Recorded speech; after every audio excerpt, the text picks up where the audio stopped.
नमस्कार मंडळी, श्री स्वामी समर्थ. माझ्या जस्ट नेहाज डेली ब्लॉग मध्ये तुमचं सगळ्यांचं स्वागत.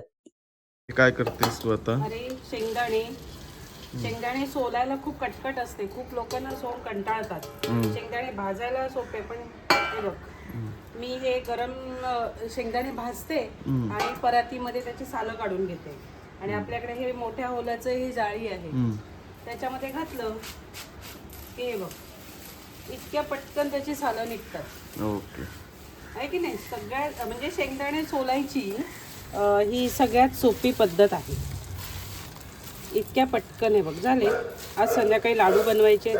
आता मला जरा ऑफिसला जायचं आहे, घाई आहे, तर मग हे जरा सोलून ठेवून देते इकडे ना. हां, चांगले आहे की नाही? टर्फला इकडे तिकडे उडतात आणि घाण होते. खाली बिल्डिंगच्या खाली असा पण कचरा ढकलू नाही शकत आपण. तर मग ही सगळ्यात सोपी पद्धत. शेंगदाण्यांची टर्फलं काढायची ही सगळ्यात सोपी पद्धत आहे बघ. काहीच होत नाही. झालं. आणि आजूबाजूला कचरा नाही, काही नाही, घाण नाही. झालं.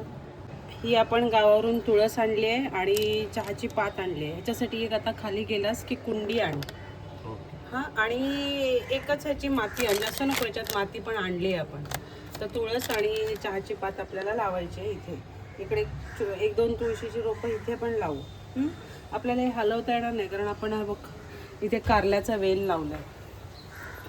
हा कारल्याचा वेल असल्यामुळे हे हलवता नाही येणार, म्हणून एक वेगळी कुंडी आण. Tata, bye bye.